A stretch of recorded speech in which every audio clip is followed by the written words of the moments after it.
Court ఆర్డరే కావచ్చండి. ఉన్నతంగా బ్రతికిన కుటుంబం, కాస్త టైం ఇవ్వాలి. మా చేతుల్లో ఏమీ లేదండి, అంతా కోర్టు ఆర్డర్. బాబు, మా కృష్ణ డబ్బు తేవడానికే వెళ్ళాడు. పాపం బిడ్డ 2 రోజుల నుంచి ఆ అన్నానికి కూడా ఇంటికి రావడం లేదు. మాకు నిలువ నీడ లేకుండా చేయకండి, మీకు దండం పెడతాను. అమ్మా, అన్నయ్య వస్తున్నాడు. బాబు, వెళ్ళిన పని అయిందా? ఈ ఇంటికి మనకి రుణం తీరిపోయిందమ్మా. ఈ బృందావనంలో ఇక ఈ కృష్ణుడికి స్థానం లేదు. పాదం పదండి. రామాలత,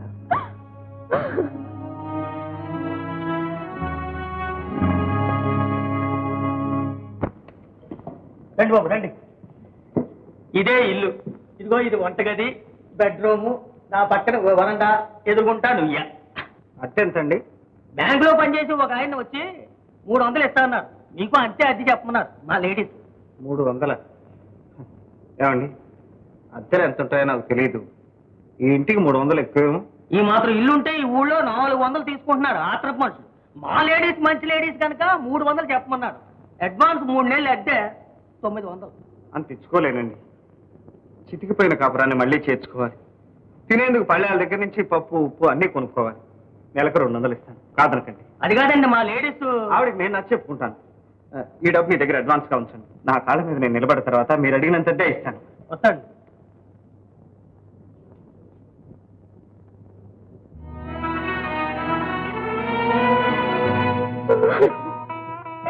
అమ్మా, ఊరంతా మేడలో వైభవంగా బ్రతికాం.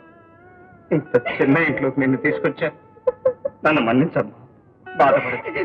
నా గురించి బాధపడడం లేదురా, నీ గురించి.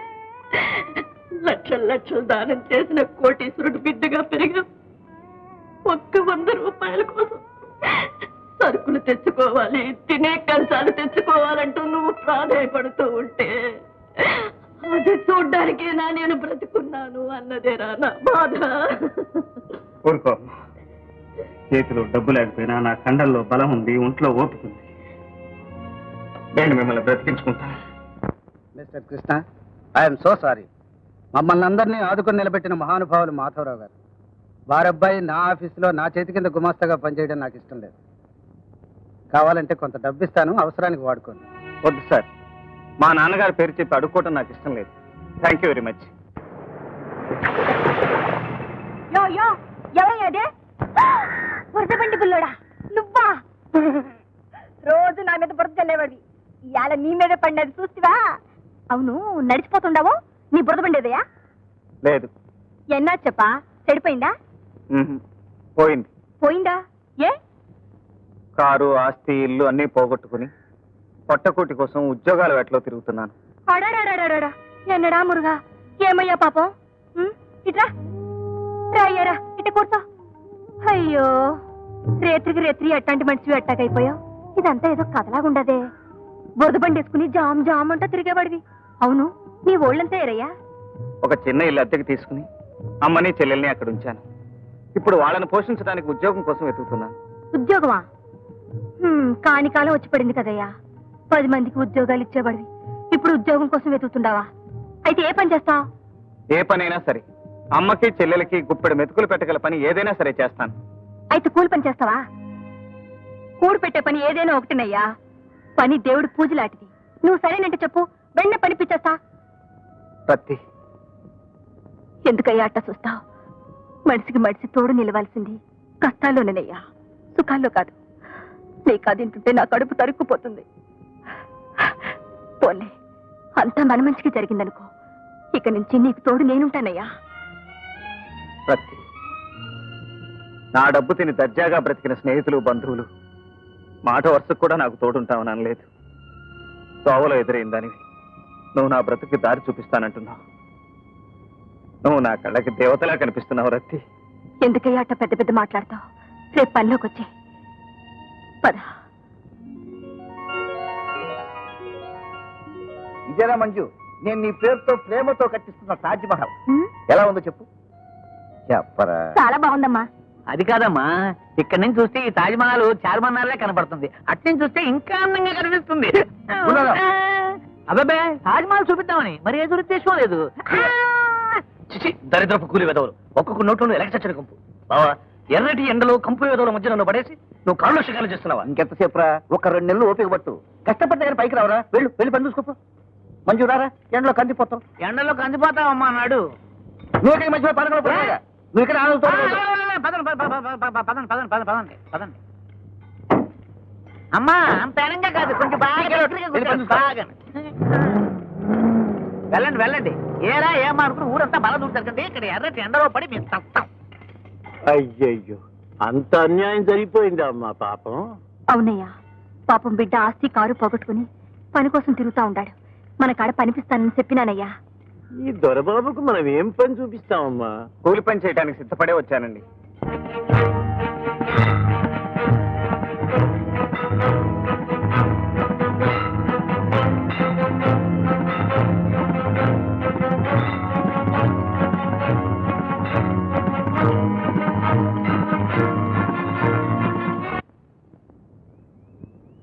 ఏంది కిట్టయ్యా, ఇందాకటిని చూస్తున్నాను, ఇప్పుడు 100 సార్లు లెక్క పెట్టినావు.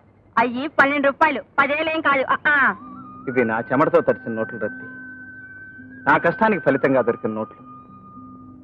ఇన్నాళ్ళు తండ్రి చాటు పెట్టగా ఆయన సంపాదన వేలకు వేలు ఖర్చు చేశాను. నా జీవితంలో మొదటిసారిగా నేను సంపాదించిన ఈ 12 నోట్లు నా కళ్ళకు 12 కోట్లుగా కనిపిస్తున్నాయి. రత్తి, ఇది నువ్వు పెట్టిన భిక్ష, నువ్వు చూపెట్టినదో. నా కాళ్ళ మీద నేను నిలబట్టడానికి కారణం నువ్వు రత్తి, నువ్వే.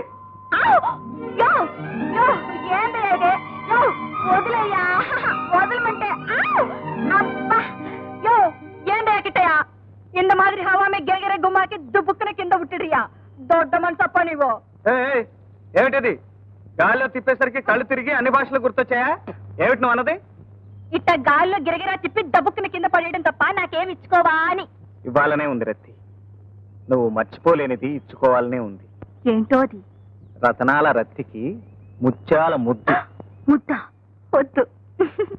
ఏమిట్రా కడుపు నిప్పా నక్కనాయ? నా దగ్గర మీకు వేషాలు. నిజం బాబు, కడుపు మెలిపెట్టేస్తుంది. నీ కళ్ళబుల్లి మాట నేను నమ్ముతా అనుకుంటున్నావా? ఇంకా అరగంట టైం ఉంది, వెళ్ళి పని చేయి పో. నొప్పితో నిలబడలేకుండా ఉన్నాను, ఇక నేను పని చేయలేను బాబు.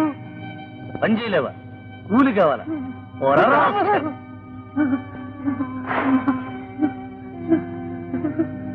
తాత పొద్దు నుంచి పనిచేస్తూనే ఉన్నాడు, ఒక్క అరగంట ముందు వెళ్ళిపోతానంటే కూలి ఇవ్వనంటావా? చర్మం కప్పిన ఎముకల గోళ్ళు లాంటి ఈ మనిషిని చూస్తుంటే జాలి వేయటం నీకు? వీడు కూడా నీకెందుకు?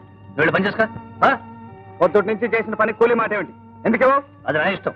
అడగడానికి నువ్వెవడయ్యా? సాటి పనివాణ్ణి. చివరిసారిగా అడుగుతున్నాను, తాత కూలి ఇస్తావా లేదా? ఏరా డాబా ఇస్తున్నావు, కొడతావా? డేవిడ్, వీడి మీద చేయి చేసుకుంటే నా కోటు పాడవుతుంది, కానీ వీడి సంగతి ఏంటో నువ్వు చూసుకో.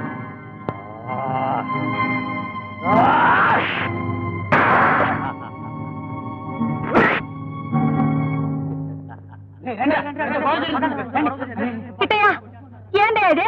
రత్తి, అన్యాయం చేస్తున్నారన్నందుకు ఎలా కొట్టారో చూసావా? వాళ్ళు చేస్తుంది అన్నేవే కదా. అవును. ఎందుకు అన్యాయం చేస్తున్నాయని అడగడం నీ తప్పు కాదు కదా. కాదు. ఇంకా ఆలోచిస్తావేందయ్యా? జాకే ఉన్ బద్మాషం కో టపా టపా నా లడి బాధ కిట్టయ్యా, వెళ్ళు. నువ్వు ఉద్యోగం ఇప్పించావు కదా, కొట్లాడికి దిగితే నువ్వేమన్నా బాధపడతావేమోనని. బాధ లేదు, గీత లేదు. ఆ నీ సువ్వంచడం చెయ్యి పో.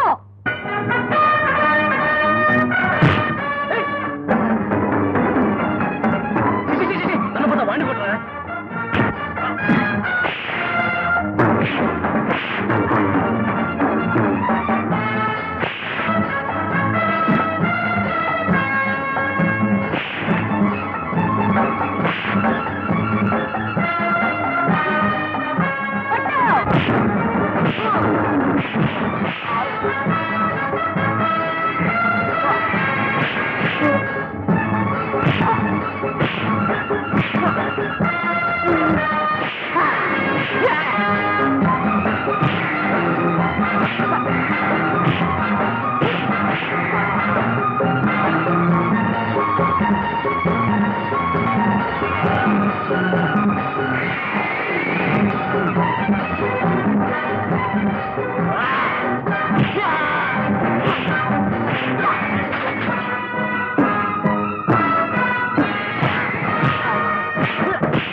రేయ్, నా మనిషి మీద చేయి చేసుకుంటావా? ఎవరా నువ్వు?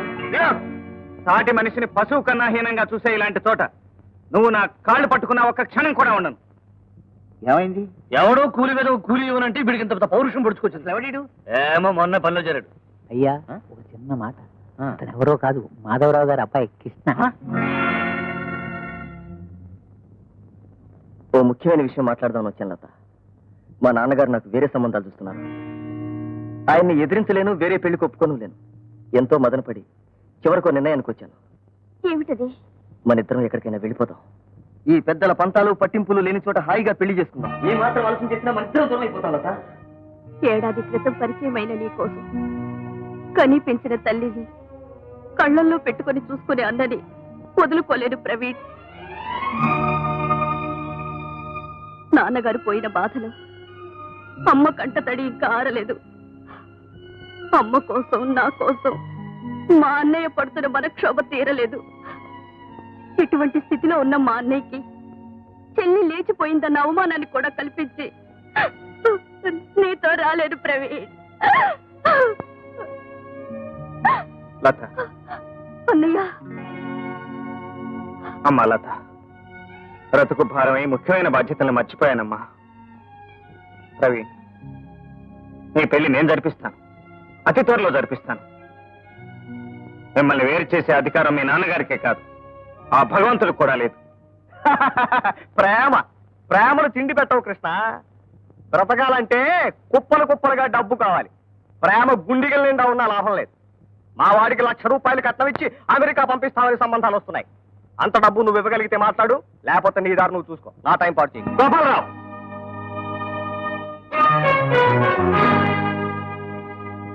నీ మాట విలువ నాకు ఇప్పుడు అర్థమైంది. నీకు కావాల్సింది నీ కొడుకు సుఖం కాదు, డబ్బు. కుక్క పిల్లని అమ్ముకునేవాడు మంచి రేటు రాబట్టడం కోసం బాగా మాంసం ముక్కలు తినిపించి మరీ దాన్ని పెంచుతాడు. అలాగే నీ కొడుకును కూడా అమ్ముకోవడానికే తిండి పెట్టి పెంచి ఉంటే ఆ రేటు నేనిచ్చి కొనుక్కుంటాను. నువ్వు అడిగిన లక్ష్యాన్ని ముఖాన పారేసుకుంటాను. ఈలోగా నీ కుక్క పిల్లకి వేరే బేరాలు ఏమైనా చూశావో నేను కుక్కలా మరుగను, పులిలా గాండ్రిస్తాను, సింహాలు చీరేస్తాను. జాగ్రత్త.